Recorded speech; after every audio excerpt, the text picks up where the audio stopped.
Hello! Why do you guys never say anything weird when we're starting the streams with Matt?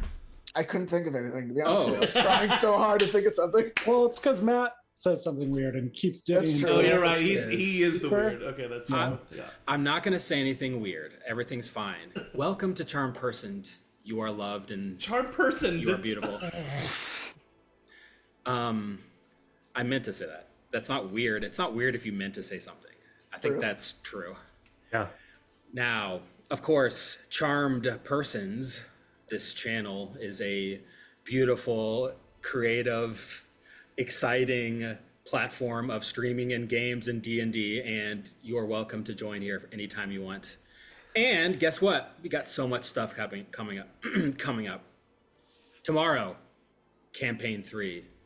Join Michael, Eric, DM'd by Zach, other people for a homebrewed D&D world. No D&D session on Sunday. But Monday, we have the 4th episode of Talk With Me, the greatest talk show in the entire world. It is a short talk show about random stuff. If you're interested, last episode, Eric and I had our souls trapped by a child's toy saxophone, and our friend Michael here revealed some truths about his allegiance with the devil. Join us next week. Maybe we'll talk about that more. Who knows? And, of course, finally, next Tuesday is the first session of the Remains long shot, DM'd by Zach. Zach, do you want to, give a pitch for it? Yeah, sure. This is season 7 and The Remains, but this is going to be in a different world. We're going to be doing a different take on the apocalypse. This will be in the world that follows the rules of The Walking Dead. It's not going to involve any of The Walking Dead canon, but it'll follow the rules of that world. So, very excited to try out this system in that world. We've got Sophie, we've got JMO, we've got Angie, we've got Emily. JMO's character is really hot. So just come and watch just for that.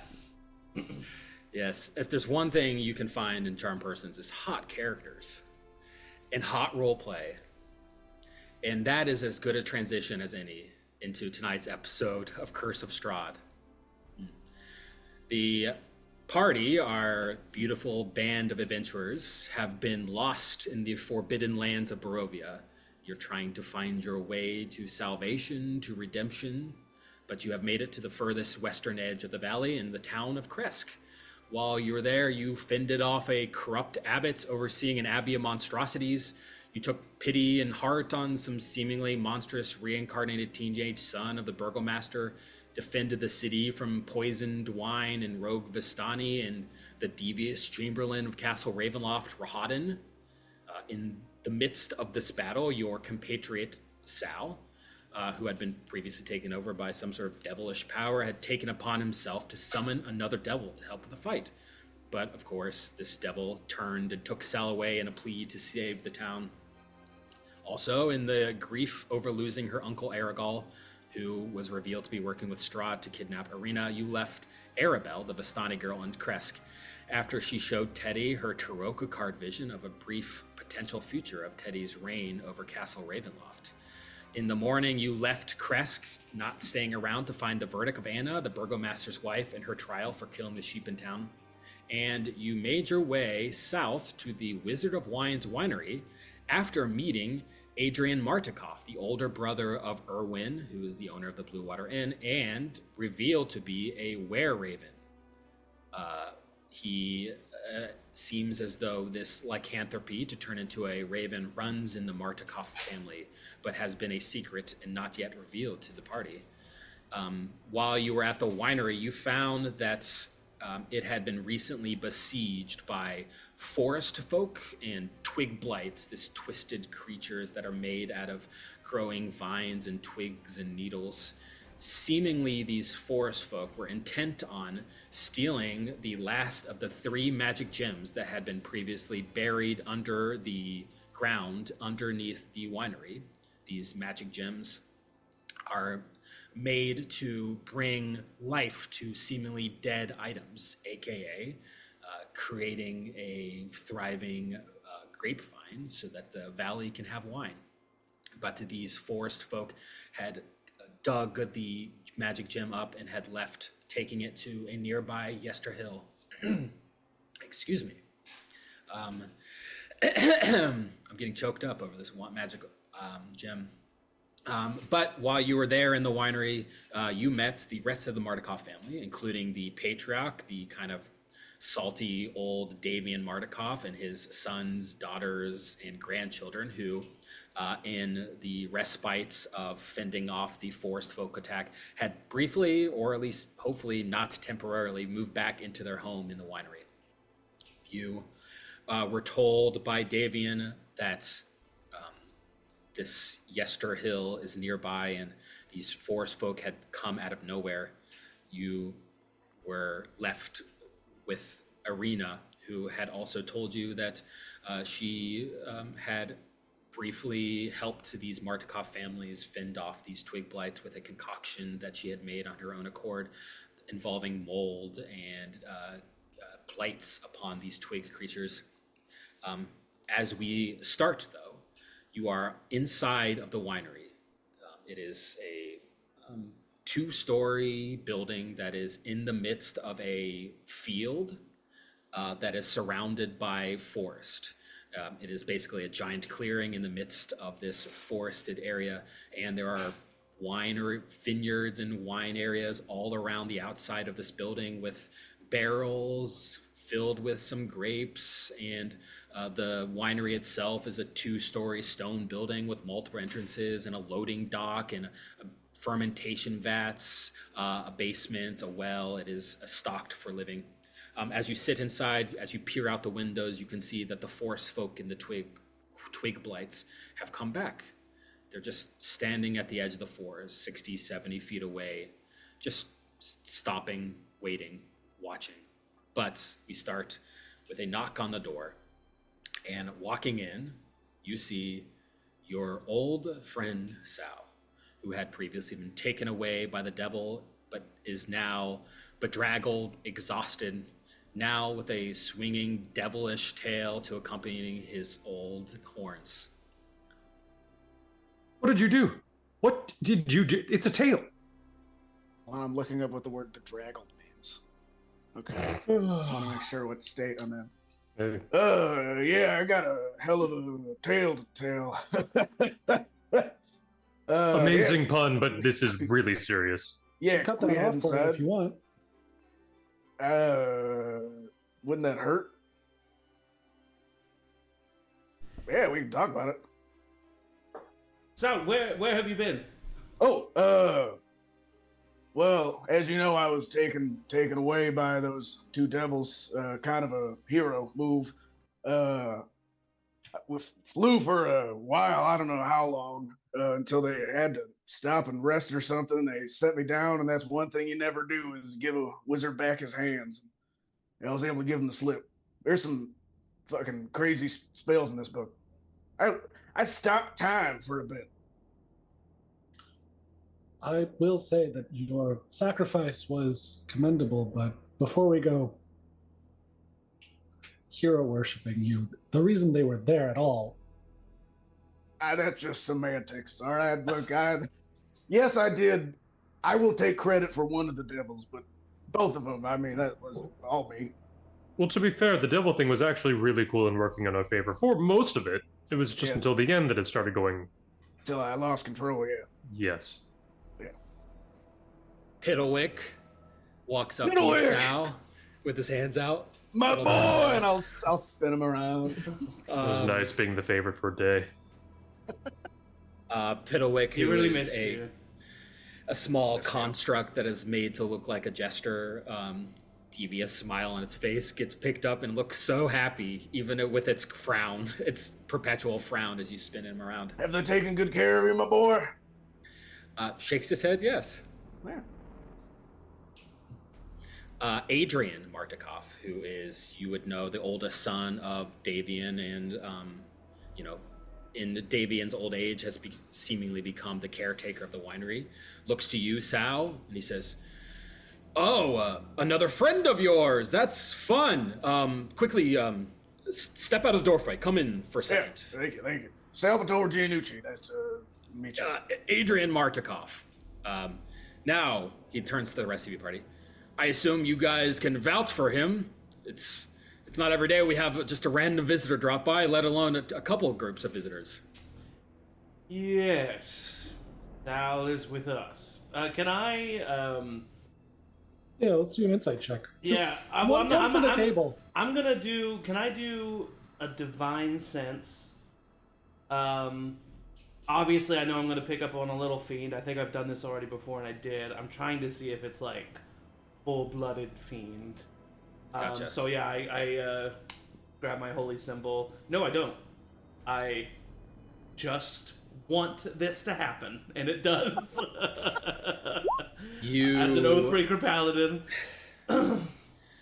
I think there's a second where you go to clutch your holy symbol, but of course, as an Oathbreaker paladin, that is no longer a thing that you should do, or even a thing that brings you peace. It is merely reflex. So instead, you just close your eyes and you think about how before this divine sense as bestowed upon you by the Morning Lord, your god, but now as an Oathbreaker, you're curious to see if it'll even happen. Are you able to conjure this ability within yourself? You open your eyes and look up at Sal, and you see the familiar signs of fiend in Sal. Of course, not full fiend, the same traces of fiend that you've always seen from Sal. Look around the rest of the room. Nothing else is pinging your sense. Why the hell are you looking at me like that?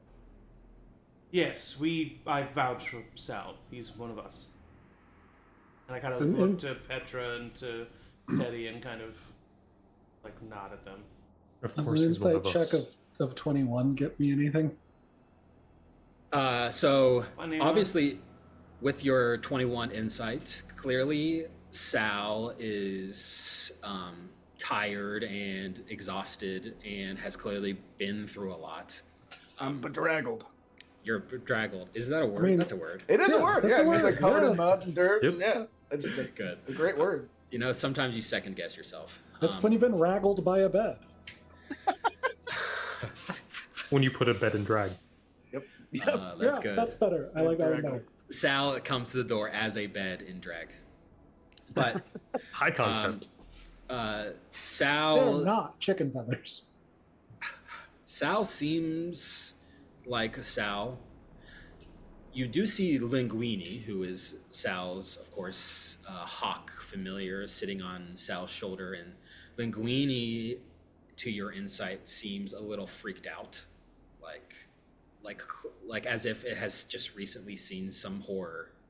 Is he still balding? Like, yeah. I mean, it is a hawk that is full of feathers, but clearly every so often you'll see a couple feathers molt off, and there's a couple of slightly bald patches, but it's generally a beautiful hawk in full feather. Just kind of sitting on Sal's shoulder, looking around.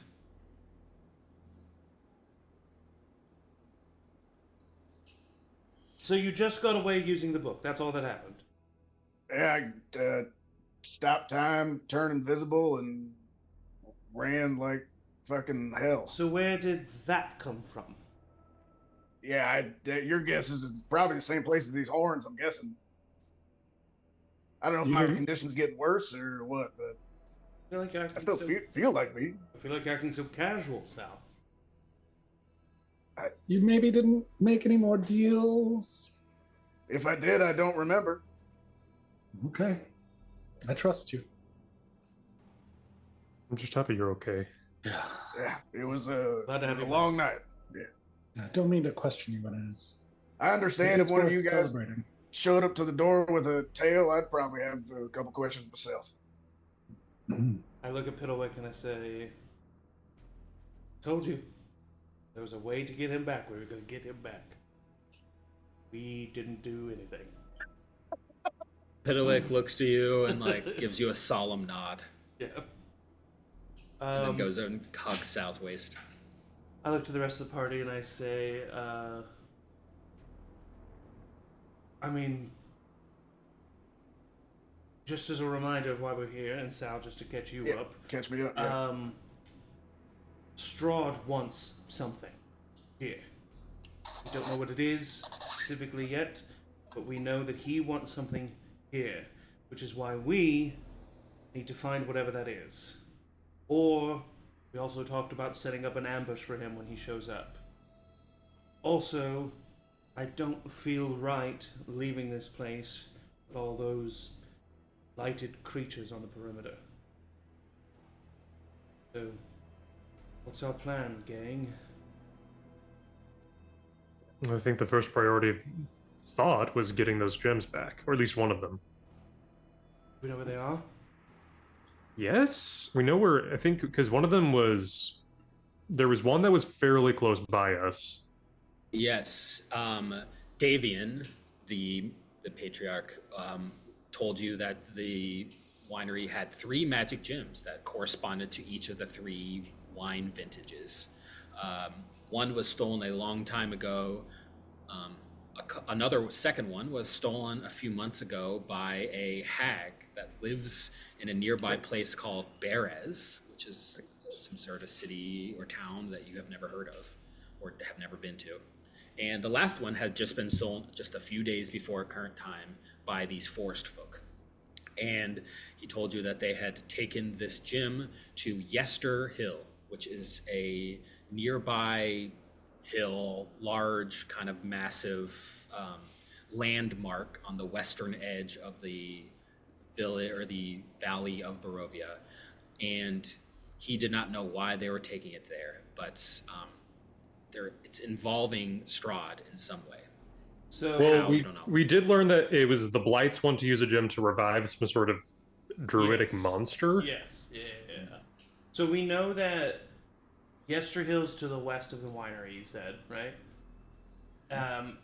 Beres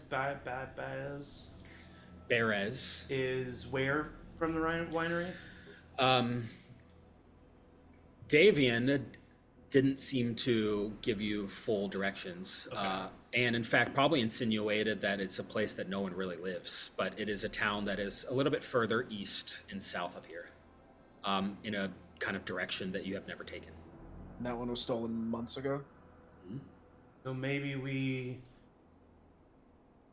fight the blighted creatures, get the gem from Yester Hill, bring it back, and then get the gem from Beres?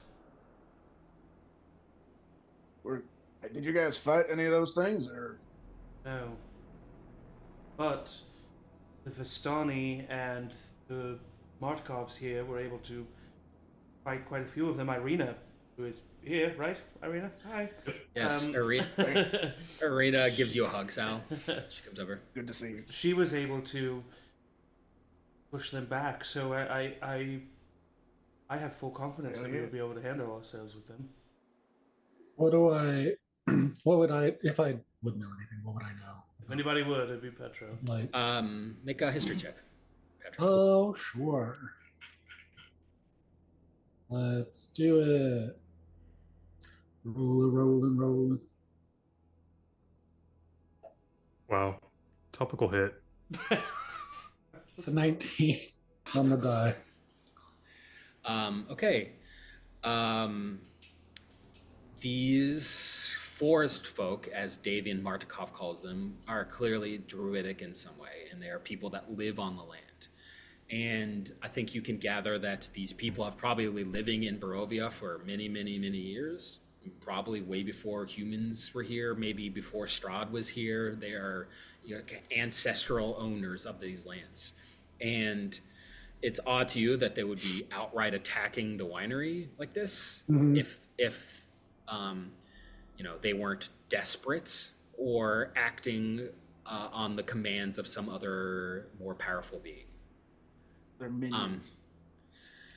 In fact, Petra, you kind of take a couple steps through the big fermentation chamber that sits in the middle of this winery, which is this large room with these giant casks of wine that you know to be tainted and poisoned, undrinkable, which is unfortunate. But you kind of look out one of the windows across the veranda. You look out across the vineyards of the winery that stretch out for a couple 100 feet in each direction around some of the painted fence that demark the boundary of the winery. And you see, of course, the creatures just standing there. They are twisted, intelligent creatures that are made out of twigs and earth and weird vines. They are intelligent seemingly, but kind of just shambling, zombie-like. And in amongst the groups of them, as they surround the winery standing still, you see a few of these forest folk, a few of these druids. All of these people are wearing kind of rags and dirt and hair matted and sweaty, and some of them with long antlers that are pouring from their heads. But one in particular is kind of a little bit closer to the winery than the rest. It's taken a few steps forward, standing next to a few of the discarded barrels.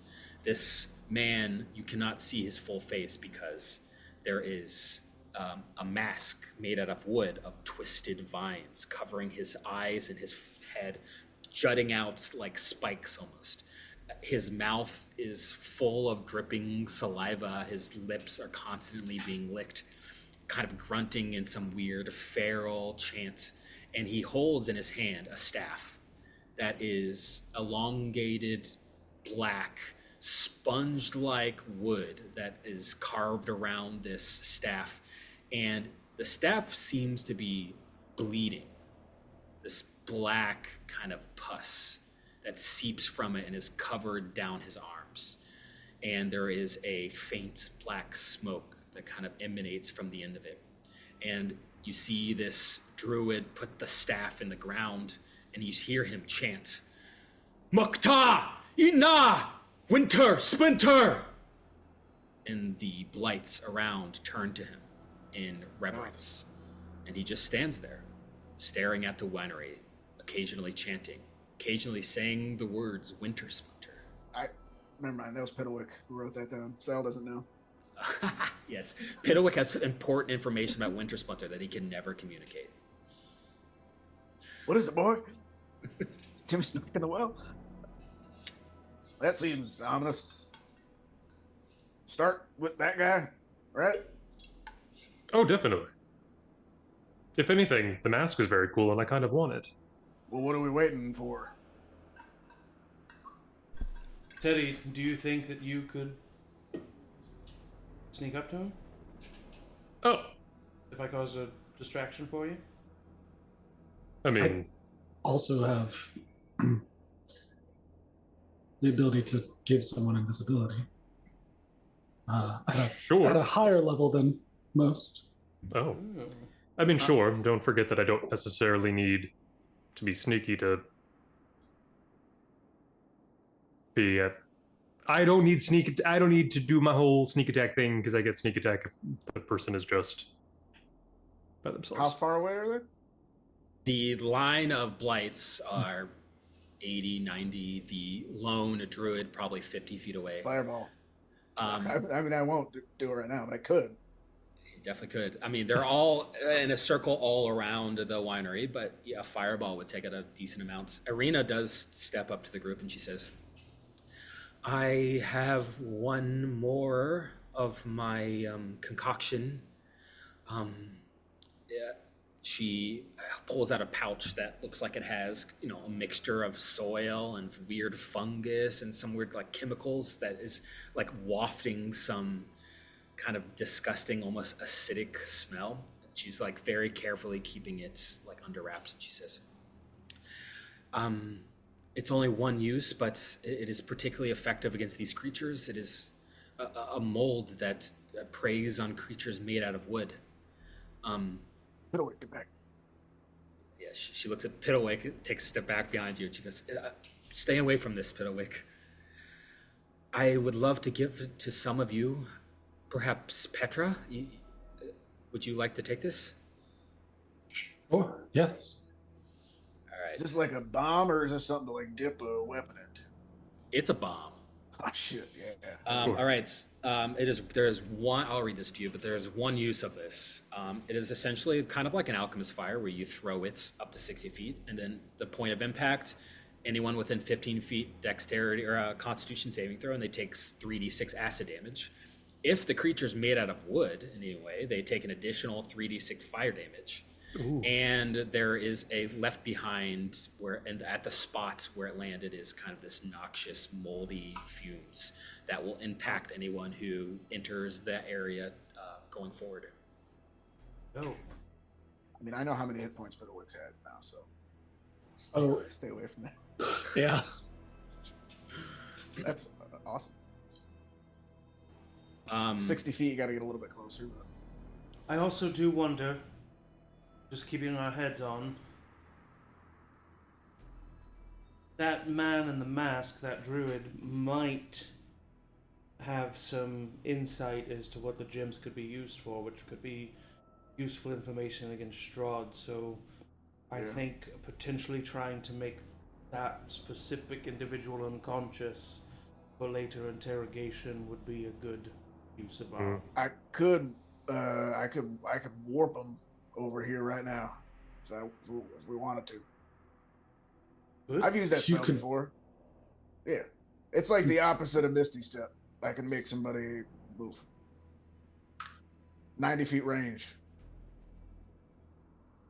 Well, I mean, We'd definitely be kicking off the fight with a bang. a Also, bang. don't.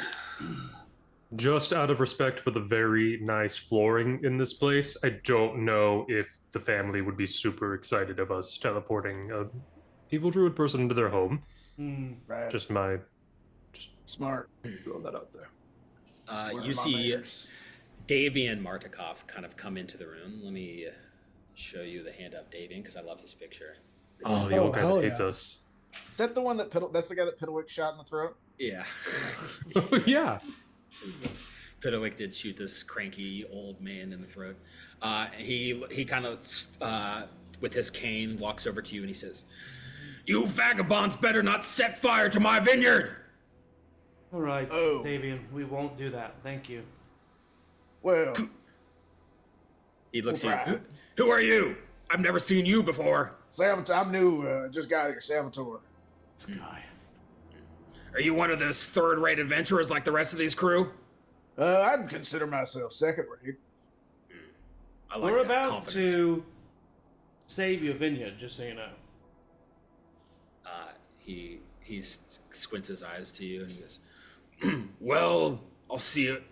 I'll believe it when I see it. You stumbled see it there. when I believe It wasn't as cool. Whatever." He It walks. might be fine.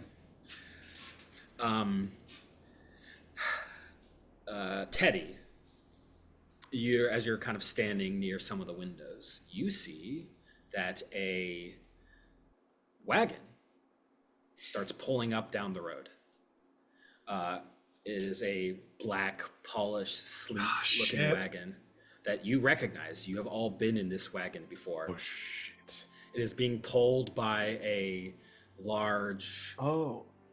black Oh.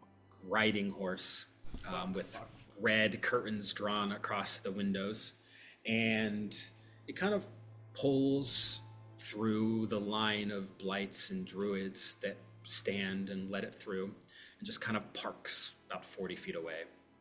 And the door opens, and stepping out, you can see Escher, Oh. Oh, fuck, dear. dude. who Oh, Oh no. my god! It's your husband.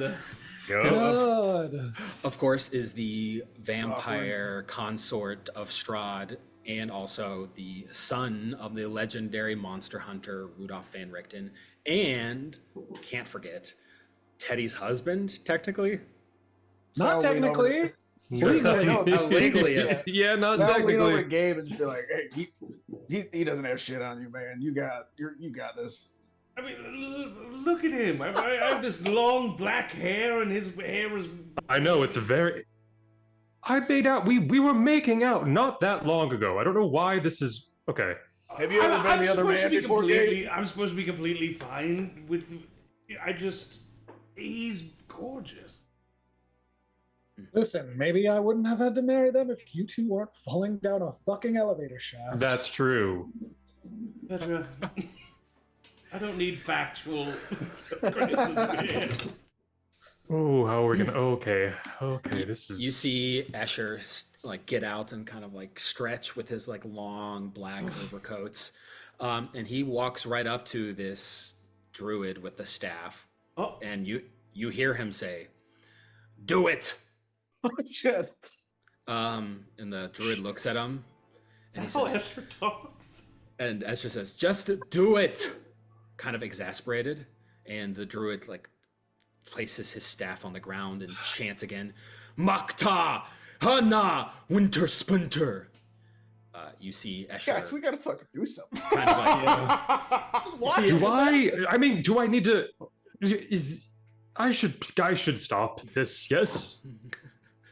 Somebody should. Okay. Do you want an opportunity? Okay, you all are great. I love you. I'll be right back. I'll go out. Teddy, Are you going up? Is the plan for you to just go out there and talk to him? Yes. I thought we were gonna just fucking blow him up. Nope. Well, This is we want to talk. Well, it was Okay. before the whole my technical husband showed up. Sure. So.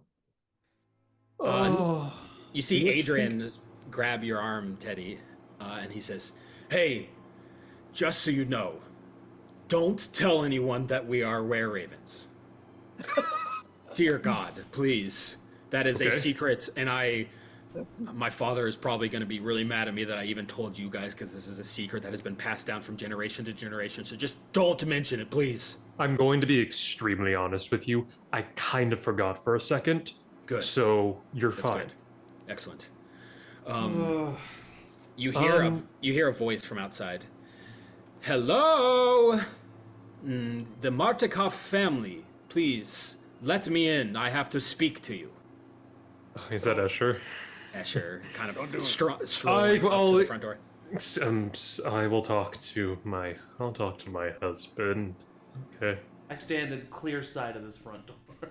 I'll open the door. Okay. Oh no! Before I open the door, I just kind of okay.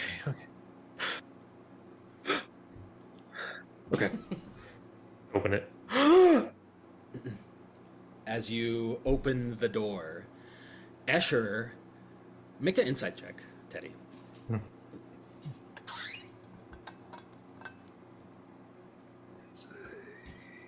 Oh damn. 17.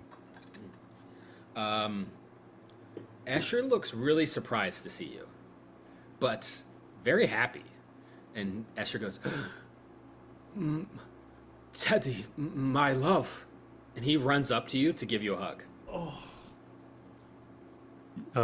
Sophie has Yes. something Oh, to yes, say. Sophie. Just real quick, I do want to ready an action. If the druid looks like he's going to actually cast a spell, I would like to cast Silence on him. Gotcha. Oh, Good. Okay. nice. Smart. I don't know why you said it that way. Oh, cast a little Silence on him? Makes Okay, sense, so if Esther, I'm also holding an action.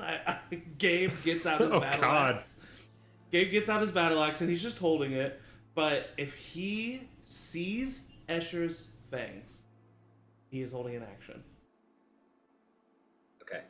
Sal's just tossing a Wait on fireball it. between his hands. I will Escher- step out of the house to meet Yeah. him so that he's not coming into the house. He gives you a warm embrace, and he says, he looks to you, holds your arms, and says, "Teddy, I'm surprised to see you." I'm shocked to see you. I heard you screaming. Yes, that was unfortunate, but the good thing is that I've recently gotten a promotion. Oh, no way! What is it? Oh my god. It's pretty fun. I am now Escher, the Chamberlain of Castle Ravenloft. He bows. Right! Right. Is that because I killed the other one? He looks over to you. Teddy, your whole party is here. This is going to be fun. This is going to be fun in what way? Well, I have a very important mission. My first job as Chamberlain, and I have come here to talk to the Martikov family, but 2 birds with 1 stone. What is the other bird? And what is the stone? Well, I would like to talk to Davian, if possible, but I guess the second stone is a honeymoon? Okay, this is different. This is different than what I thought you were about to say. I'm so happy to see you. You look so good. You are absolutely gorgeous as always. Oh my gosh.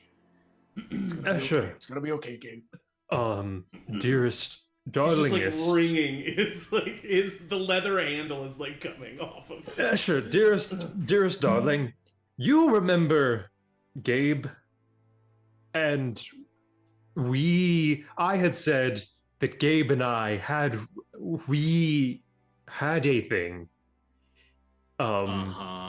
Yes. And what you see, after you were taken away from me, I couldn't do anything. I was a wreck. I was basically unresponsive. And Gabe pulled me out of that. And in my grief over losing you, I did turn to him. And if you'll remember, he also thought you were pretty darn hot. And so as a friend, I said, everything's going to be okay. And as a friend, I've been helping him. But your husband is so excited to see you again. He looks over to Gabe and nods and then whispers to you, Teddy. I'm happy for a threesome. Great. Yeah, okay. Oh, I agreed to that too soon. What happened? What? We'll talk about this. We're putting a pin in that. So what's the deal with this person with a very cool mask that you've been talking to over there? Oh, yes. These are some forest folk. I don't know. They're disgusting, but it's kind of cool that they kind of follow my lead, which is kind of fun. Do they? Wait, were you the one that told them to remove a certain something about a crystal? Is that you?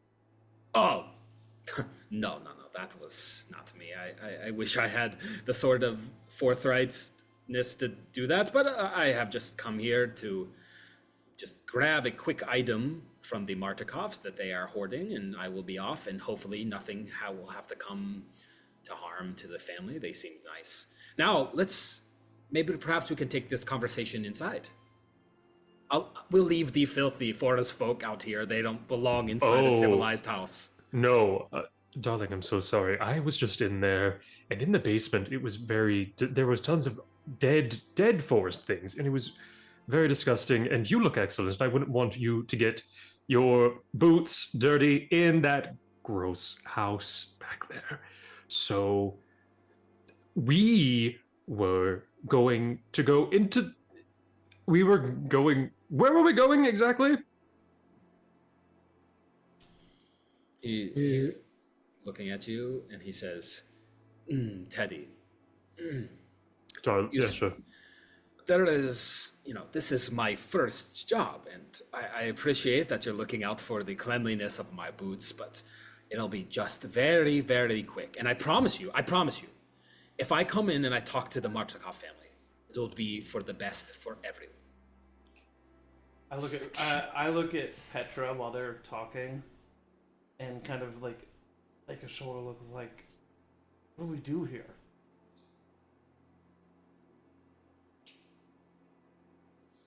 There's only one of him. I smile. Do we bring him in here? Want to make a mess of the place? Make a mess of the place, but it would keep him contained. He's a pretty big threat amidst all of these. So we bring him in, attack, as soon as he crosses the threshold. Oh, I mean, let's talk to him. Let's see what... We should When see can what I he's use my after. axe? We should see what he's after. Right. I know what Strahd is after. Yeah. Right. I sheath my axe. Escher, please. Teddy's just being humble and careful. It's so cute how he is with you. Please come inside. He's really excited about everything. Be nice. The Mardikovs are very nice, and they're very nice to me.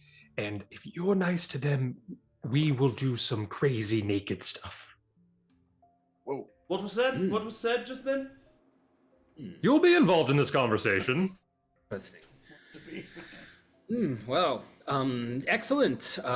Just quickly, he walks back and speaks to the druid, just like whispers in his ears. Can I read his lips? Observant. Oh yes, you have the observant. Yes. You see that Escher tells this forest folk in That's common. like, cool. What's he saying? Yeah, what is he saying? We're gonna you grab see- pizza after this. Got a coupon, 25% Yeah. on cheese sticks. He whispers foursome? No, he doesn't. He says to Hey, the so forest I folk, can ask him. if I yell, burn it down, save my husband, is what he says. I'll repeat that to Save my... Gabe and Petra It's there. so cute. and Teddy if he's close by. Very cute. And then he walks up and stops at the threshold of the door, and he says, before I come in, I would like to speak to a person who lives here, if possible. Sure. Davian? Davian walks over. Hey, Who the hell is this guy? Who are you? And Escher goes, bows and says, I have heard many good things about you, Davian, I presume. My name is Escher, and I am the Chamberlain of the Castle Ravenloft. Yes, Sophie. Knowing that Sal said that if he yells, I would like to change my ready to action to cast silence on Escher if he's Cool. going to yell. Got it. Cool. Sweet. Okay. Smart. Davian looks at Escher and he says, what the hell do you want? And Escher goes, I was just like to have a civilized conversation. I have a few things to ask of you, and then I will be shortly on your way, and I don't want this to come to bloodshed, and I believe that you are an accommodating family, and I hope that this can be civil. Davian closes the door in his face and turns to you guys and says, who the hell is this guy? We let him in? Yes. Yes. We have a plan. We don't Bring like him, him. Davian. We're going to kill him. Trust us. It's a servant of the man in the castle. Look at Teddy. Going to kill him. We need to find out what he wants something from you. We need to find out what it is. Then we're gonna fucking Promised end him this guy. something. Davian says, Stefania, Dag! You see his daughter Stefania, who's carrying a small baby in her arms, and she's got a couple children, and her husband Dag, who is We not gotta a get him out of this were-raven. house. He says, hide down in the cellar for now. It should be clear. Make sure the children are safe, and don't come out until I tell you. There you go. And they nod, and they kind of head out the back into the cellar. And Davian opens the door and says, come on in. And Escher immediately steps into the house, and he walks through and he says, wow, this is a beautiful place of residence. It must be so nice to live on a winery. You are probably drinking wine all the time.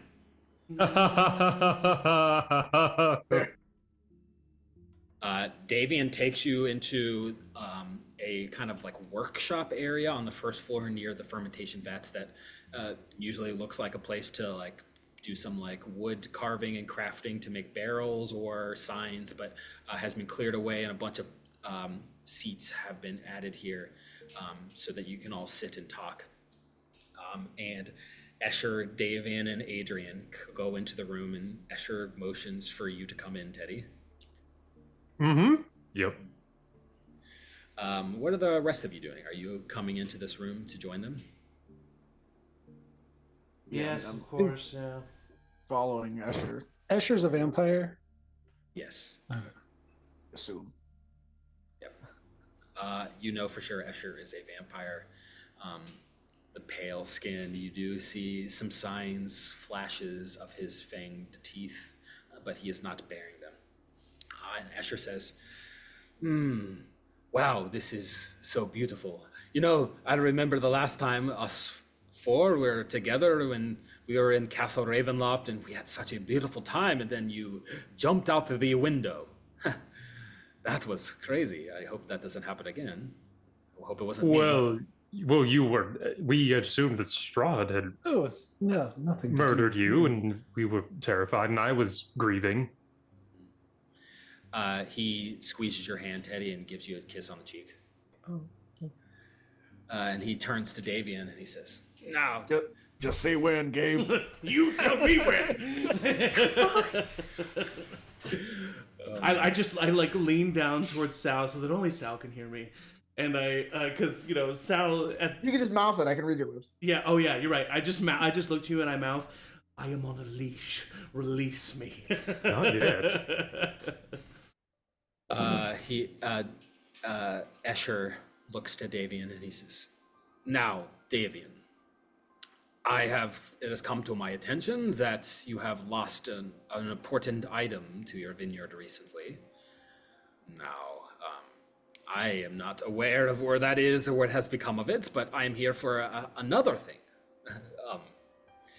Do you have any idea what the totem of the Night Mother is?" Davian That definitely perks my ears. Yes. Davian furrows his brow. He says, "What the hell are you talking about?" Can you all make insight checks? Yeah. Oh. Just 23. 9 for Gabe. 10. Oh no, sorry, 12. That's enough. Petra? It's 15. Okay. Sal, whatever the totem of the Night Mother is, Davian, you instantly realize Davian knows exactly what it is and is immediately defensive and you can tell Davian immediately regrets letting this man in here. Escher, you can tell, is trying to find it, but you don't think Escher really knows what it is. It's just on a mission. Okay. And Escher says, "Listen to me, old man. I don't want this to be difficult. Just give me the totem, and you and your family can live here on the winery for the rest of the days. And as an added bonus, I have been promised by my boss that perhaps in the future your magic gem will be returned to you." Perfect. Davian, I'm sure that you are definitely going to be agreeable to this. We talked about it earlier. Piddlewick, go fetch the stone, please.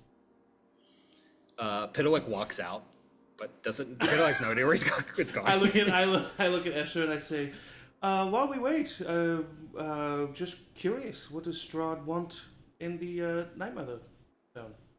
And I am trying to look at Davian and be like, it'll be all right.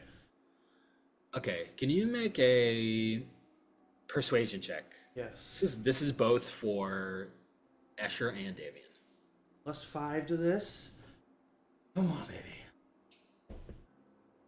That is a 18. Okay. You see Davian is about to stand up and yell at Escher in defense, but with your assurance, he sits down and does not talk. But Escher says, "This totem of the Night Mother is some sort of thing that I believe is an item that Strahd wants a lot. And He is the owner and the ruler of these lands, and if Right. he wants something, he gets it, of course. Right, So you have no idea what it does. or why I he know. wants it. I know that it's powerful, and I know that whatever the Strahd will use from it is needed. Or I look at Sal and I go, oh, isn't that a shame? Yeah, He's really it just is. kind of being. He doesn't know that he's just kind of a message boy. You know, hold on, Gabe. Let me just take off that leash of yours. Old. I would say in character with how much Petra's been disappointed in Gabe lately, he like starts to do something. He'll probably even grab the hilt of his sword, but then he like looks towards Petra and he sees that her like eyes are wide, and he stops for a second. They're bad. You know, I do have a hard time knowing that you're with him still after he clearly hurt you so badly right after we got married and deprived us of our wedding night. It's true. He. Kind of a dick move. I just feel like I could never go back there knowing the pain that he caused you and what he took from us. Escher nods at that and grabs your hand, Teddy, and says, looks you in the eye. I agree with you. Strahd is a difficult master at times, but he looks at Davian and kind of lowers his voice and he says, but to live in the castle as a vampire is the greatest feeling in the world. I can do anything. I can talk to anybody. I am faster than I've ever been. I am stronger than I have ever been. I'm here. And I cannot say that I hate being there at the castle. And frankly, I would love if you joined me. Well, it wasn't that long ago that you said that you would help us stand against him. Yeah. And there's one thing that castle doesn't have. Me. It's not our home. And where do you want our home to be? Here at the winery? I don't know. Anywhere. We just have to make it our own. That's what matters. But you couldn't do that while Strahd is still around. Yeah. He's a terrible influence on you, darling. And he wouldn't let you wander free with Teddy like that. Teddy and Petra make persuasion checks. Yeah. A whole +0 to that. 27. Ooh. 12.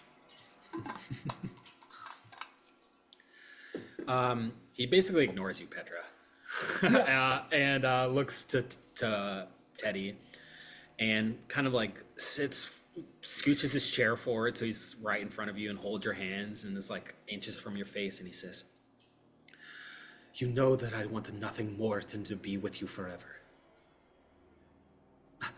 I promise you. If you want to stand against Strahd, I will. But the nature of me being a vampire, Teddy, I live forever. You're mortal. Join me. Let me bite you, and we can be together forever." Well, we can certainly do just a little bit of that later. But you don't understand. We can fix this now, and then once that victory is assured, then I can officially be with you forever. It just... My friends, they also have been terribly wronged by this place and by Strahd. And I want to stand by them and by you and make sure the right thing happens. Stand with us, and we can beat him. He nods. And you see him stand up. And he says, Now, if I were to just leave the winery and I were not to get to the item, well, it would not be a very good first impression for my job, but perhaps sometimes love will take you in strange directions. He looks to Davian and he says, Listen, old man, I know that you are hiding this item somewhere here. If I do not take it now, know that the repercussions will be tenfold in the future. That is beyond my capability of stopping. If you do not cooperate now, you are just delaying the inevitable. I will leave. I will not hassle you any further, but in my humble opinion, cooperating with me is the best chance that you will, and your family will get out of this alive. Davian stands up and says, You motherfucker! Oh. I will never give you the item! My family and I have been living here for generations! And you come in here, get out, now! He points his finger. Escher is like, no need to be angry. He stands up and he says, Well, I have to go back to the castle. Would you like to join me, Teddy? Perhaps we can put our plan in motion. Oh. No. I don't know that we're quite ready to take on Strahd just yet, even with your help. Grateful though we are for that. I know it is not easy to part. You only just found out that he's alive. Teddy, my heart aches for you. I know. Perhaps before you go, I could help you renew your bond. Petra, why? Escher's face lights up. That would be beautiful. Would you do this, Petra? We didn't even get we didn't even get to have a first night together. Why we need to? Why that? Why that? Why? Well, I mean, if Petra? Escher would be willing to help delay any harm done to us or this beautiful home, that maybe someday you too could be here. Have a little summer getaway from the castle. It wouldn't be here if it got burnt down.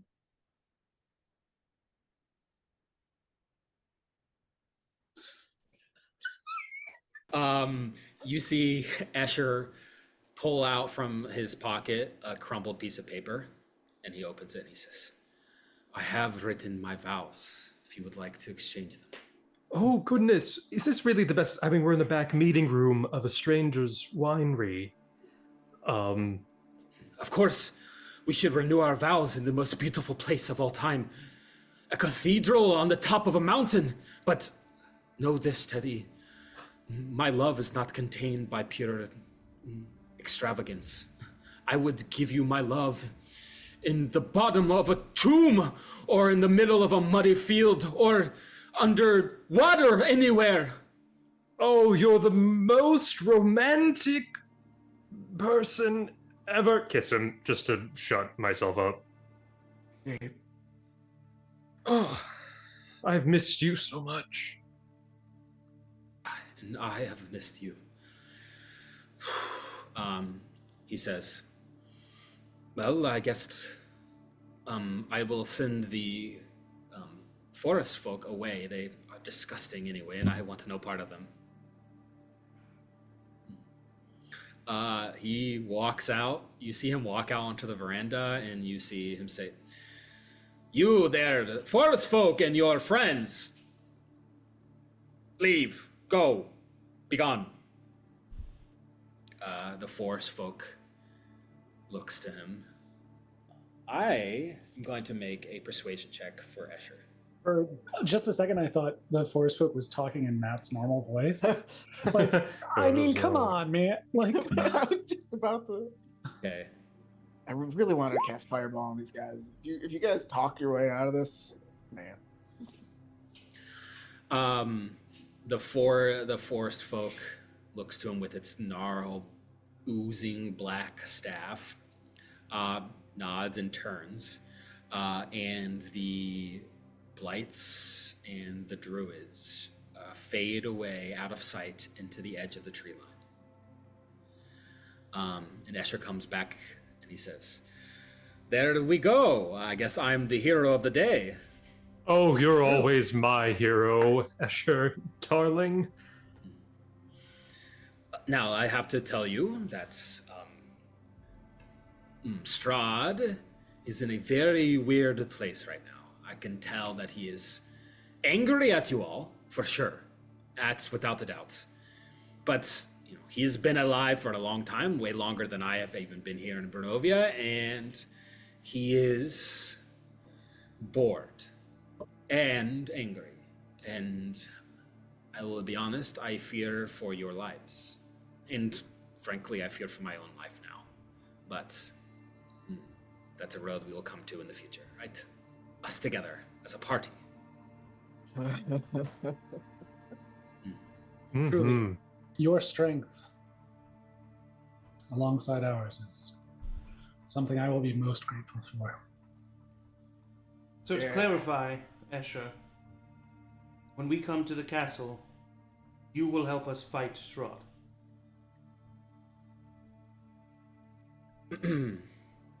He looks to Teddy, he looks to you, Gabe, and the rest of you, and he says, "Yes."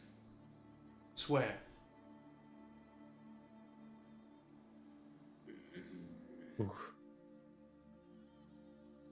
I would love to swear, but that is it's hard to give my word like this. I swear to Teddy, of course, but if it comes between fighting you and keeping Teddy, I will always have Teddy on the forefront of my mind. I hope you understand that. But maybe, and then I'll put like one hand on Escher's shoulder and another hand on Gabe's shoulder, and I'm looking at Gabe like, I'm really sorry. We've just started this partnership, and maybe this is the best time to commit that sort of faith to one another. Escher, if you swear to Gabe, he is like an extension of me. So awkward.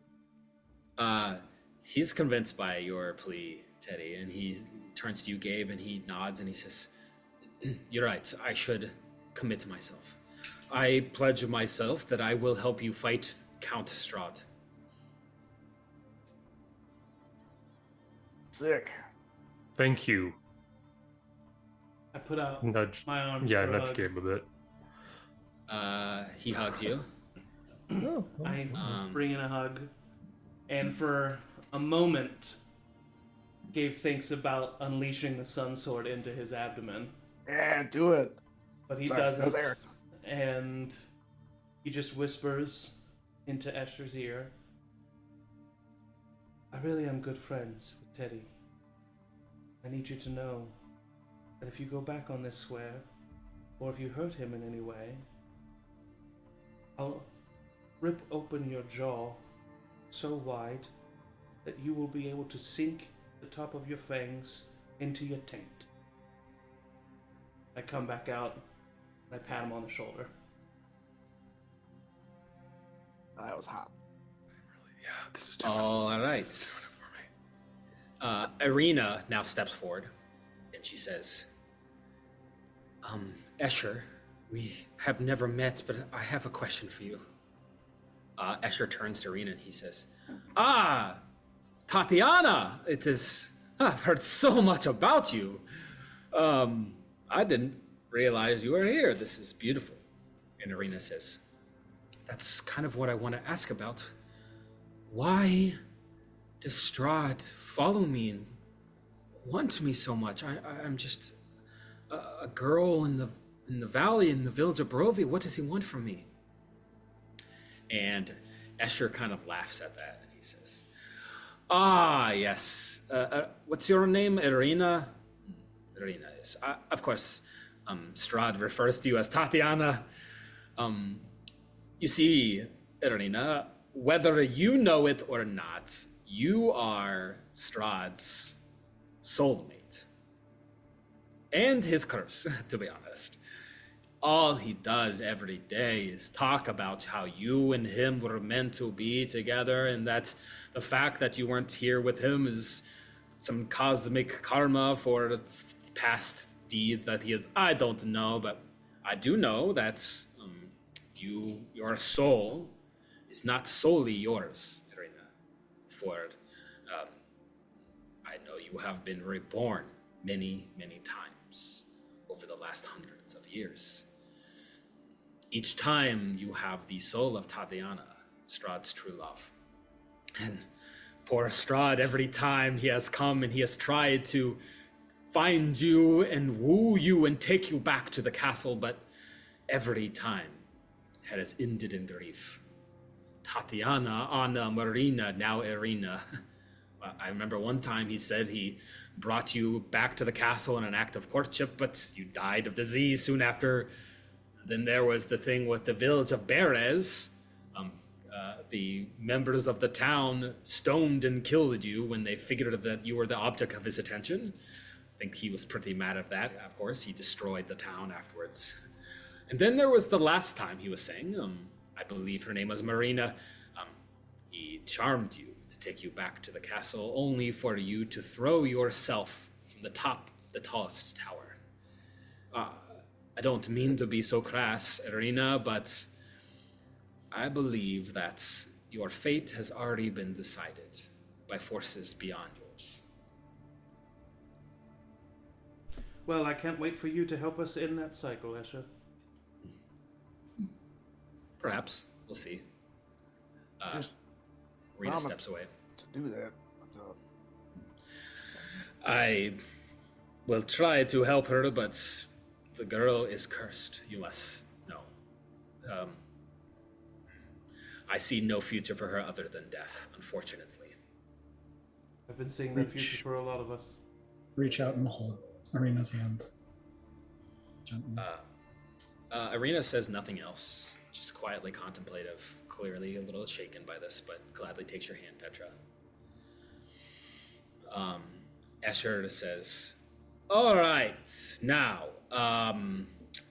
where were we? What, you had plans? Were you, heading to, what were you doing? Going after the gym. Is that right? Yester Hill?" You tell him that? No. No, we didn't tell him that. Well, now that the tree We don't. blights are gone, I We're was not maybe, exactly sure what we've decided to do, Why would you say darling. that? Yeah. Well, I know that it is a recent thing that has happened here in the winery, and you seem like a bunch of do-gooders that are here to help the family, and I figured you were probably here to help them out, so assumption on my part, I guess. Can I roll an insight check to see if it was an assumption or if he knew that that is something we discussed? Yep, make an insight check. Is this house bugged? That is cocked. Got to honor the cock. Shut up, Murph. That's a natural 20 for a total of 23. Nice. You don't think he was listening. It was a true assumption. Oh, okay. Oh, great. We think. Are you going to be joining us? Yes, perhaps we can get some time working with each other. Get used to it. Kind of a mini moon. Well, between me and you, I believe that Strahd will be there. In fact, he's right here. He's probably there right now. At Yes, Yester Hill? Correct. Fuck. Part of my job here, in fact, was to stall. Why? He did not want the forest people there? Oh, no, No, stall us. It doesn't want us there. yes, he did not want you to join the party, so to speak, at Yester Hill, but... Are you stalling right now? Is that what you're doing currently? Oh no, I told you I've been Hey, forthright. We must leave. Up. To go to Strahd? Yes. Fuck. Okay, yeah. We can't let him get his hands on whatever he No. wants to get his hands on. You're right. We go there. It's gotta be the gym, right? I'll scout ahead. I won't make a move without you, sir. And I What? run and sir, I jump on my skeletal warhorse and I start riding. We Right. need to talk about stuff. Gabe rides off into the distance. Escher goes, wow, he didn't even offer a ride for any of us. There's definitely room for two on that horse. He says, you're welcome to take my carriage. It is. Wait, he's actually going? It Gabe, is. we could have had a carriage. I think he needs some time alone. Yeah, I also think the kid needs some time. I thought I saw a horse in the barn also. There, Davian says, there is a horse and you can't have it. Can we borrow it? Cool. What if To I get helped the you gem back? unpoison some of this wine? Says, how are you gonna do that? That's a good offer. That is a good offer. Uh, Smart. Some spells, purify food and drink. All right, do it. Okay. Do you want to pick out a barrel in particular? We have 3 of them that are poisoned. If you Well, can do all What are we 3, gonna- what are we gonna get? I mean, that's pretty generous. What, we get something more than just one horse? you can have the hospitality of staying at my place. We already Yeah, got I mean, that. yeah, I mean, it's fine. You already owe me. This is breaking even. What? I can ride in my husband's carriage, and then whoever else has horses, if Gabe's not. I mean, me and Petra, I guess, can ride on the horse. Right? Yeah. Okay. Alright, make haste. Petra, Okay. are you actually purifying the vat of wine? Yeah. Yeah, I mean, there's a big fermentation vat. There's 3 of them that have been poisoned, but you would have to cast the spell 3 times. Yeah. Absolutely. But That's after- absolutely fair. I mean, yeah. do you do all 3 or just 1? I will use 3 first level spell slots. Yes, for this. All right, you kind of head up the Counter stairs to the.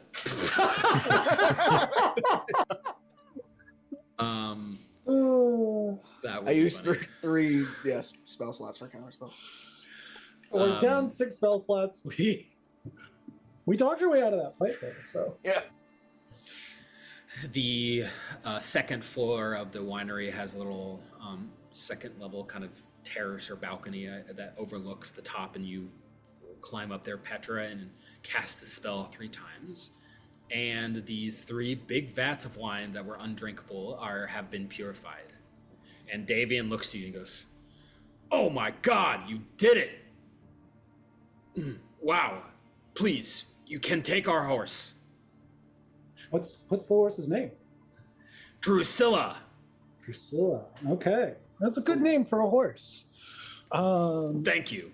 I hope this kind of gets things back on track for y'all. And I know there's a lot of people out there who've been wanting this wine, so Yes, maybe well, when things settle down, maybe we'll send a shipment over to Volaki. Now, be gone. Okay. He waves you away. Stefania, the daughter, and her 2 sons and her baby, she kind of peeks out from the basement, and she looks to all of you as you leave, and she says, "Thank you for protecting us and diverting this attack. I'm sorry about my dad, but you have a place to stay here whenever you need." Thank you. Stay safe.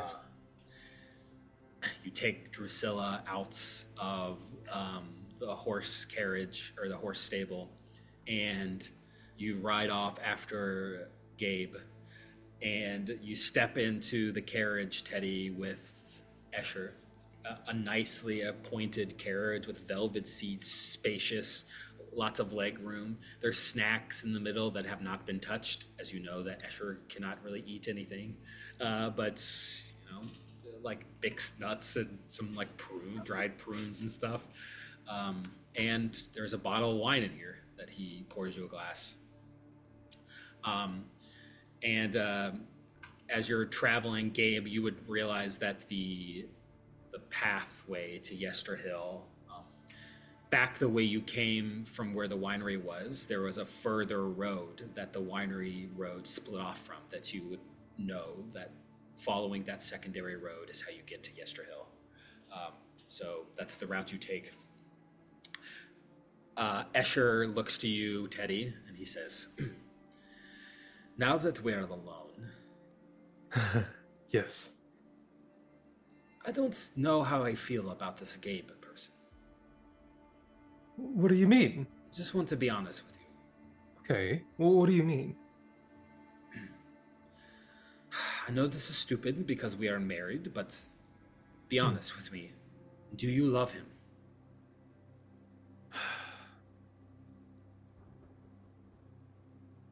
Yes. I know. Do you love me?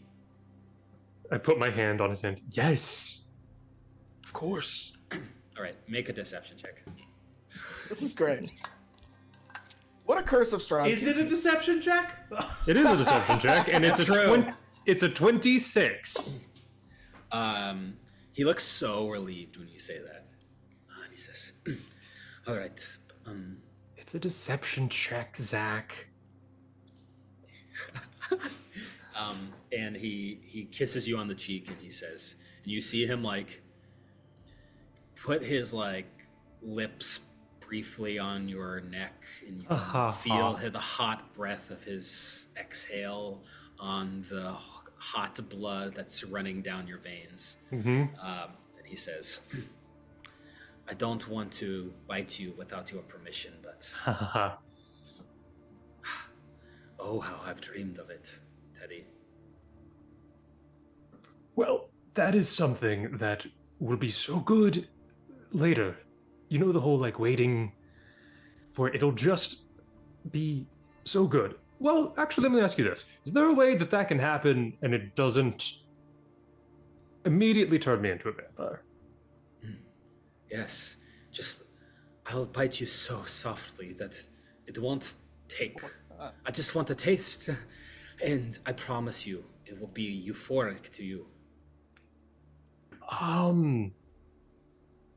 Let's maybe save that for tonight. I believe we had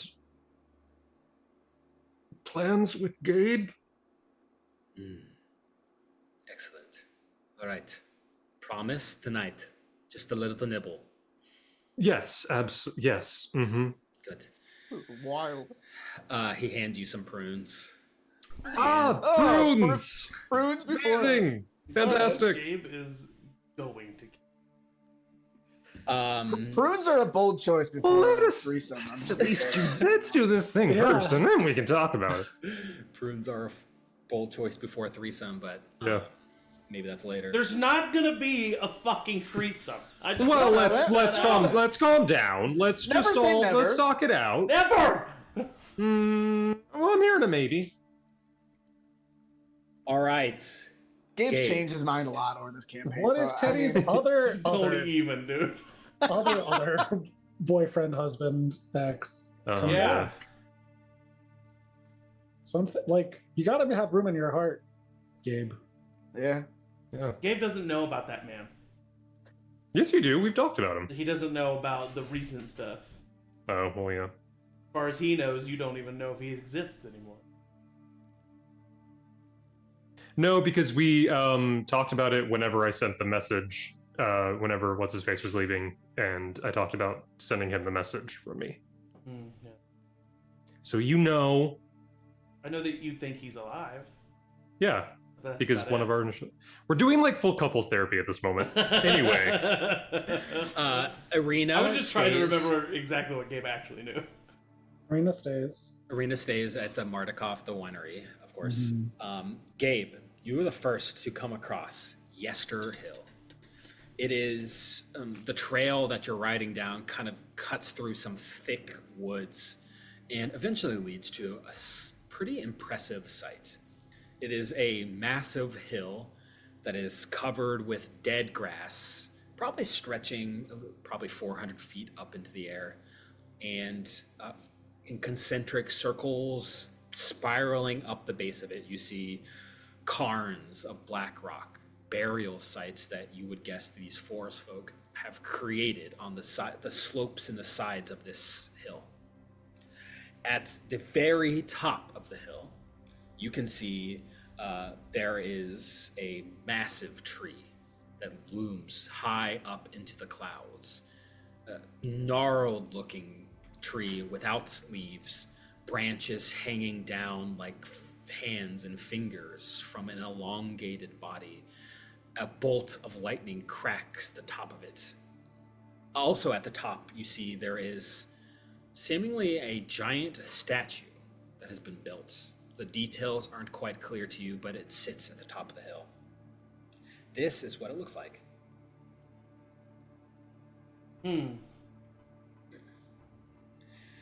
Now, make a perception check, Gabe.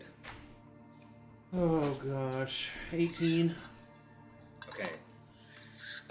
As you kind of come towards the front of it, you can see that there are clearly patrols of these forest folk that are walking up and down the path leading up to the very top of this hill.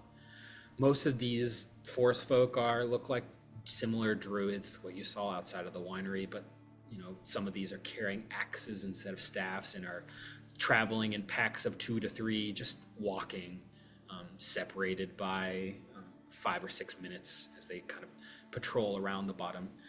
You would think, in order to get all the way up to the very top, if you were to kind of travel all the way around the outside, it would be an easy trip. It would take an hour, maybe.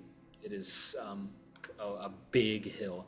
But there is a way, you would believe, to climb up the side. There is kind of a rocky escarpment up the side that it would be somewhat difficult, but you might be able to climb up just the vertical face of it, save you some time, and perhaps avoid being spotted. But you would have to plan it out accordingly, maybe stealthily. Game of Frogger. Well, I promised I wouldn't make a move. I didn't promise, but You said I wouldn't. So I just kind of pull Sir off to the side, and I have Sir stay like within the tree line and just kind of like go along the perimeter of Yester Hill to just let me know if there's anything different on any of the other sides. And then I just kind of wait right off the main path for the rest of my party. And Right. while I do so, I'm kicking dirt and rumbling under my breath and just... All right, Sir heads off. You're quickly followed by Sal and Petra on the back of a horse, and a carriage pulls up behind. Oh, great, he And came. Escher steps out. Okay, so I really want you and Gabe to get along because I love you both, and I think it's really important for everyone to just really get along and be harmonious in this. You understand? Yes? Of course. Does I think he likes understand? you. I think he likes you. When we first met, he thought you were very attractive. Well, that's good to know, although he did just threaten to something about my taint and my fangs, which makes me think he doesn't like me, but... Maybe it was a strange way of flirting. Very true. I'm not above a little bit of flirting, so maybe... Hey, look, there he is. Ah, Gabe, it is good to see you. Hi. I look at Esther for like 5 seconds and then just look to everyone else. All right, so here's the deal, and I could just basically describe everything that Matt said about we could take an hour, or we could try to climb up and just be. And then I say, I can fly up there. I can send Linguini up there, look through his eyes, see what the hubbub is. I can fly. I can fly. We can all fly. No. Oh, you can't fly? You could Nope. ride. You could ride Drusilla. I could take you, Teddy. Okay. Can you take him higher? Yes. I can also fly. Wow. Yeah. He can also fly. It's a perk of my condition. So is mine. Oh, we're all getting Mr. along and Wizard. finding common themes. Isn't that great? Well, Astrum, is you want now me a to good... please continue. No, I was just... Is this now a good time for you to reveal your intentions to Strahd? I'm sending Linguini up there Please do, yeah. I want to know how close they are and to whatever closing they're doing. and looking through his eyes. I hold while okay. this is Sal's hand. happening. I hold Thank Sal's hand. Yeah. I'm over the shoulder. Yeah. Piddlewick holds your other hand. Yeah, of course. This is what we One do up here, every one time right he down looks here. through Linguini's eyes. Asher What's this? looks to the group, and he looks to Sal, like confused at what Sal's even doing, closing the eyes, and he says, "I must warn you. I don't understand fully what Strahd's intentions here are, but it is a big deal to him. And if you all show up, he is already angry with you, and he will not show you the same restraint that he has shown you in the past. So, I believe this to be very dangerous. I just want to tell you. But if I do see him, I will reveal my intentions to him." Oh, okay. Oh, well. Can you make a perception check for Linguini? Yeah.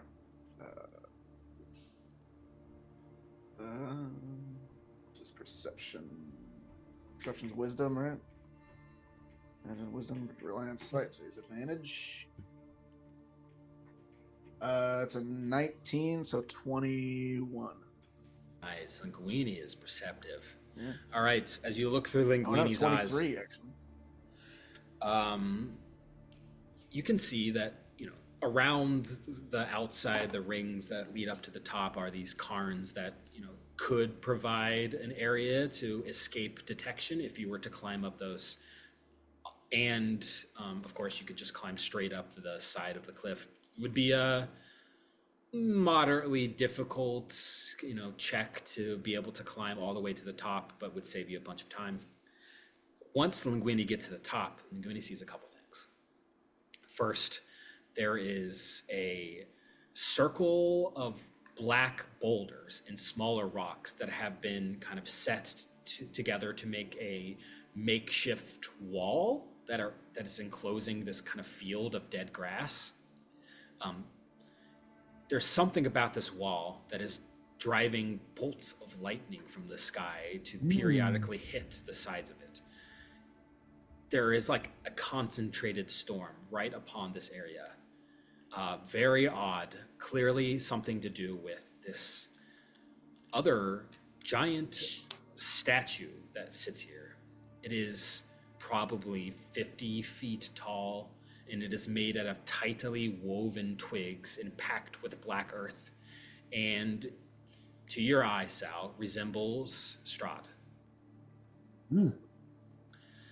Linguini also sees, probably 300, 400 feet down, away from this circle of stones, is a small little pathway that leads to this massive tree. This tree is dead, or dying is a better way to put it. It is no leaves, giant, tree, kind of weeping willow like in some regards, as its branches kind of hang over the rest of the top of this hill. Its bark is gray and pale, but there's black blood that oozes from the trunk. And you see up in the branches of this tree is the druid holding his staff, interwoven as if the tree has collected him kind of amongst the branches, eyes closed, chanting, "Winter, splinter, winter, splinter," as dozens and dozens of twig blights and vine blights dance around. I will relay that to the group. If we don't feel that we can fight Strahd directly, maybe we set aflame some of these cairns, or release a fireball right into that chanting group, or set that dead tree on fire. Something to cause chaos, something to send them scattering, something to disrupt whatever he's trying to do. Disrupt the plans, Yeah. yes. Those are all fantastic options. Yeah, let's do it. Maybe it's a little bit of both. Maybe I can grab a torch, fly around to some of the cairns. Cairns are... Do the Karns seem like a part of this? Yeah. So the cairns are made out of like stacked Stone, rocks. yeah. Oh, okay. You might be able to light some of them on fire because there's kind of mixed in branches and twigs, but it would be somewhat difficult. The cairns, you guess, are probably some sort of burial Okay, never mind. ritual or something that these forest folk have placed around here. Get the feeling this is some sort of important site to these druids. But if we get up to the top, we could rain fire down on the tree. Yeah. Do we want to try to sneak up? It's not a bad idea. Time our movements to the patrols, get up to the top, and then just rain fire down on that ritual. Yeah, fucking finally. Yeah, hell yeah. I could cast greater invisibility on one of us. Oh, please. Please send me in the mix with all those creatures invisible. Oh yeah. Okay. Love the attitude, but maybe... Never mind.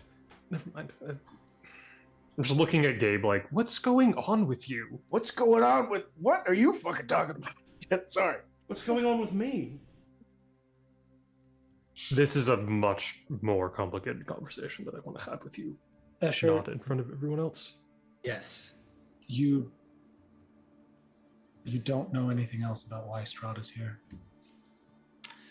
I know that it has to do with the gem from the winery, and I know that Strahd has been wanting to do this for a long time. Frankly, I'm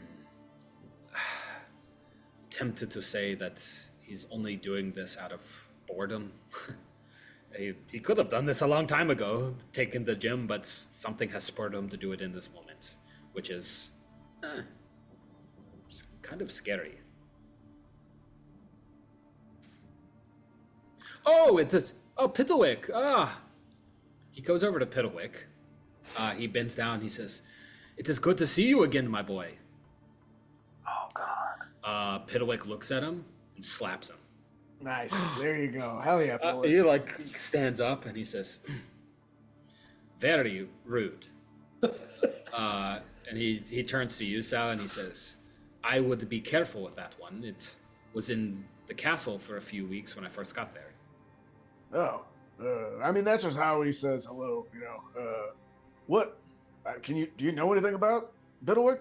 Where he came from? What he is? I have no clue. I just know that he's a little shit. Now you watch your fucking mouth. Yeah, that's a bit far. Piddlewick is amazing. Piddlewick's flipping him off. Yeah. He- I love this conversation. When are we going to act? Yeah, right now. Yeah, we should go there. I mean, do you want me to wait? I'll cast down a fireball. You go in there and all invisible like and start. Well, just Fucking- some people have a problem with that? I just feel like that's where I'm going to be used No. most. No. My Efficiently. question is, how am I going to be useful? I'm not exactly the most. Well, I have nothing magical to hit anything with, and You got any range is not silvered. Do we know it has to be silvered? No, but given how everything else has been going, just I mean, I got one silver dagger. I doubt those blighted creatures. okay. Then I'll focus. Okay, then I will focus on the blights because I think that's what I'm going to be the most useful then. Or the druid. I will be by your side, Thanks, my love. as well. Right. Yes, you are here. And if Sal, you could keep that silver dagger just away from me, please. Sure, man. Excellent. All right. Wow, this is a fun adventure that we have taken ourselves onto. Now, before we go, I just want to say, if any one of us dies here, I could, before we go up there, turn you into a vampire. Don't think that's. Not just you. I would say no. I got enough going on. I don't know if I need to add more Yes. shit in this puddle. I mean, I mostly hang out in the dark, but not right now. Not right now. Gabe, would you like to partake? Perhaps this is a way we can get to know each other better. Daddy seems to have a thing for vampires, so it could be good for your relationship. I'm good. You have been murdering a lot of old men lately. Two, I guess. All right. I'll Fine. go up to Gabe, squeeze his hand, and then kiss him on the cheek. He'll be fine. Gabe. Yep. Just I lean into just so Teddy hears me. I don't trust him. I know. But I don't know what other option we have right now. You're doing the right thing. Careful. I love you. And I want to hold on to him for a moment longer, but I release him. Oh, I told him that we were together. Oh. He's fine with it. He thinks that he's going to be like a permanent, he's gonna think it's gonna be a thing. Okay, Richard. Fair. I definitely say it playfully. I wink at you. That's Richard. That's the Richard in you. Yeah.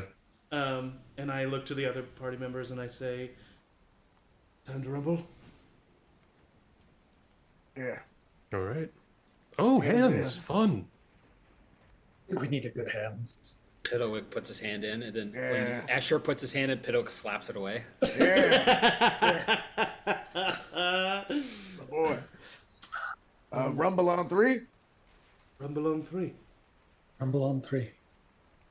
1, One, 2, 3. Three. Rumble! Rumble. Yeah. I kind of step back from the group, and this actually hasn't happened since the moment that I originally broke my oath. So I like to think I technically am now a protector Asimar, but if you're okay with it, Matt, I like to think that I step back and I release my wings from my back, but instead of white feathered wings, they are night black feathered wings. So they are still my black wings, but this time they are feathered, and they stretch, and because I have to.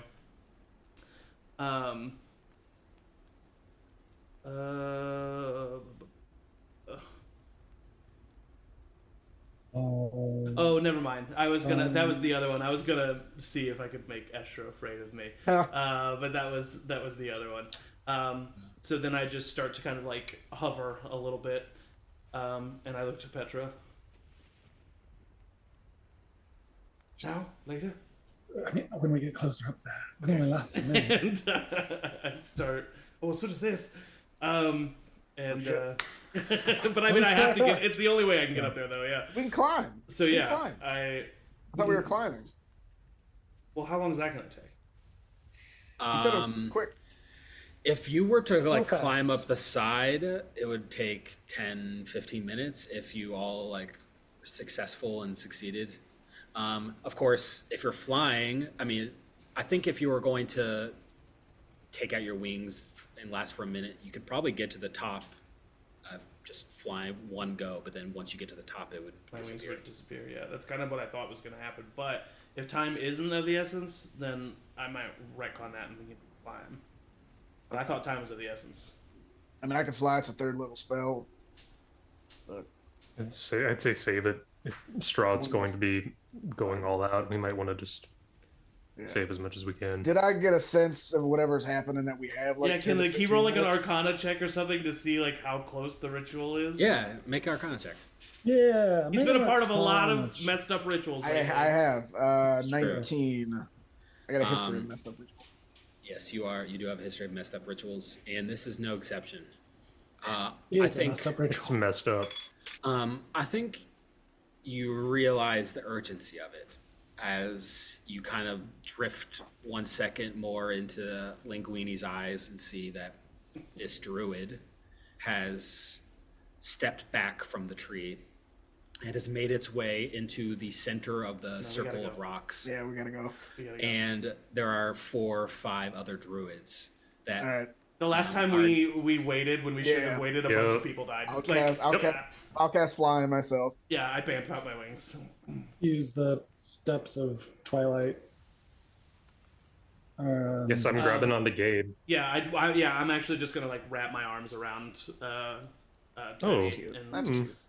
take him up. That's good to see after the events of today. Petra, what does your ability do? I mean, I would assume I'm strong enough. Steps of Night, when I'm in dim light or darkness, I can give myself a flying speed equal to my walking speed for a minute.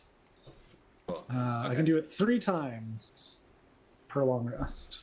Nice. All right. Sal, you're casting I'm fly. just casting fly. Yeah. You see Escher give you a kiss, Teddy, and then turn into a bat. Ugh. I think Gabe kind of actually chuckles at that. And all right, so now question for you all: you can fly up to the top, but if you were just to fly straight there, most likely would probably be seen. So my question to you is: are you trying to be stealthy? It might take you longer to get there if you try to be stealthy. If we try to be stealthy, can we still get there in less than 60 seconds?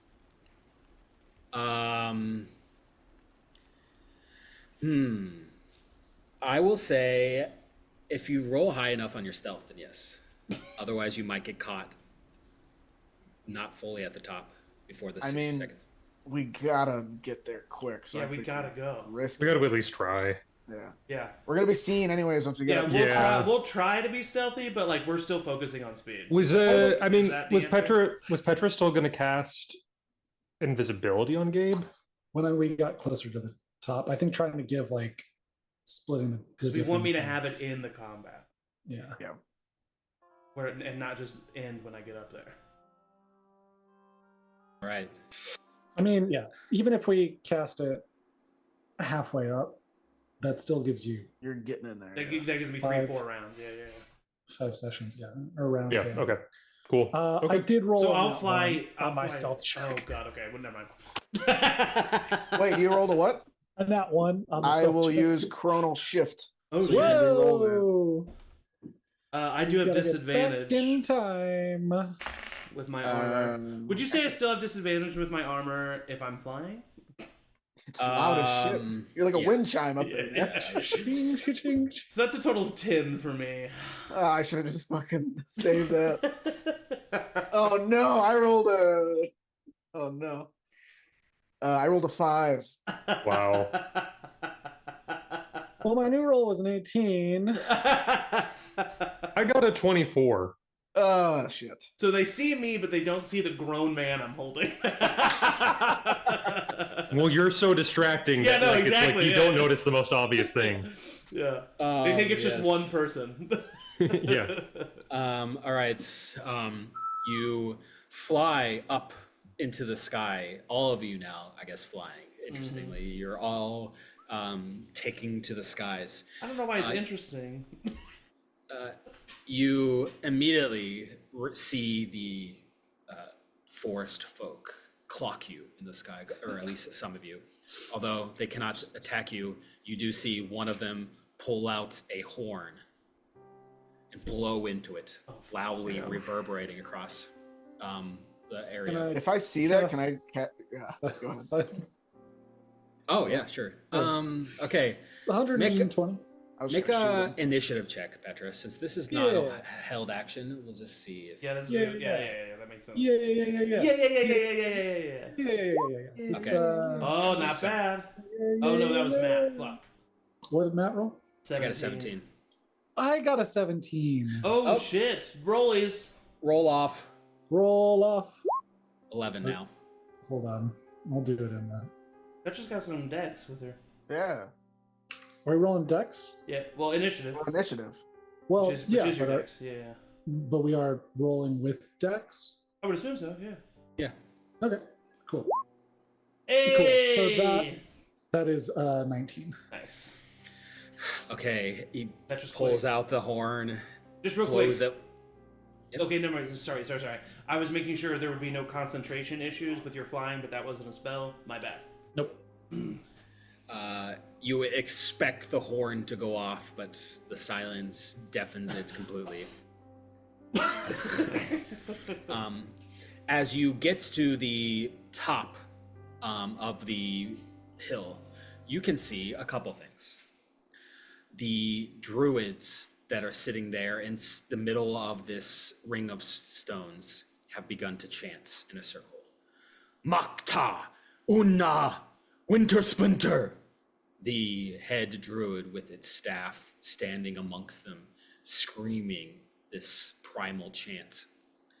You see more melee warrior type force folks sitting around, guarding them around the outside with big, massive battle axes and rags as they look on, ready to protect this ritual from any interlopers. And you can see now this giant statue that is 50 feet tall, made out of interwoven twigs and branches, is lit up from the inside by something green. There is a green light emanating from the inside of it. Oh, that's where they're gonna resurrect that. Crystal? Or that. Yes, Michael. Just because I'm just now remember this, because it hasn't been a week. So technically, not saying we're in combat yet, but Escher and I would still get +2 to our AC when we're in 30 feet of each other, because the ceremony was within 7 days. That is adorable. Yeah, it's been like a day. It's literally been like a day, 2 days. It's been like 48 hours. Yeah. Yeah, It's been a day. It's like 20 episodes, but one day. yeah, something like that. As you kind of come up, the ritual is briefly kind of distracted as they all look to you, and you can see also amongst the group, Reaching my hand out to Petra. As he sitting looks. on the top of his nightmare, his horse from hell, all black, fire from its mane and hooves. You see the regal figure of Count Strahd von Zarevich sitting overseeing the ritual. And he turns to you as he watches you fly to enter the fray, to interrupt the ritual. He sees Escher, sees you, Teddy, and he smiles. And that's where we're going to stop. Come on! It's like there's no way we can start the Let me cast Fireball combat now.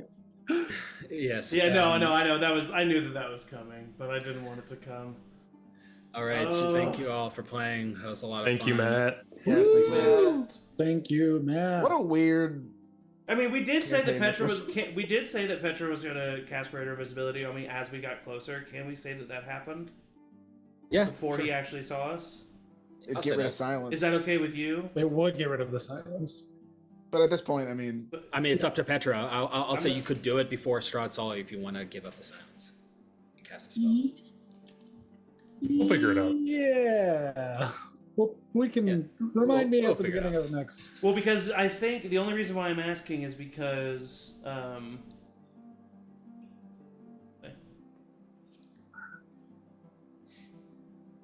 yeah, anything I am carrying also becomes invisible. So Teddy would be invisible with me as I am holding him. Is And it I could like That is it objects or is it? it beings? says anything. It says He can objectify me. It's fine. anything the target is wearing or carrying is invisible as long as it is on the target's person. Nothing specified other than that. Anything that it is carrying. It's up to Matt. I mean, I think I've never heard of this interpretation of spell, but you know, I kind of like it. As long as you're carrying, As long as I'm carrying, as soon as I let go, he's not invisible anymore. he'll just appear. But like, I could dive bomb Teddy on top of Strahd. Like, Surprise! Fuck it, I'll allow it. Sure. nice. We can talk. 100% rules is written, not what that's meant to be. Right. I know, yeah. I know, but hey, when do we place rules as written? Since when does that argue? Oh, yeah. No, fair enough. I think it's cool. I'll allow it. All right, we'll figure it out. figure it out. Anyway, thank you all for playing. Thanks, Bees, for being in the Thanks, chat. Matt. Yes, Dungeon. Oh yeah, bees. Thank you. Thank you so much. Got bees in the chat. We got a little bit of a Wicker Man thing going on here with this big statue. So Yeah, this is cool. This is dope. I'm excited to see what happens. cool. All right, that's it, everybody. Thank you for watching. Thanks for playing, and as always, prayers up. Prayers Prayers up. up. Prayers up. There's the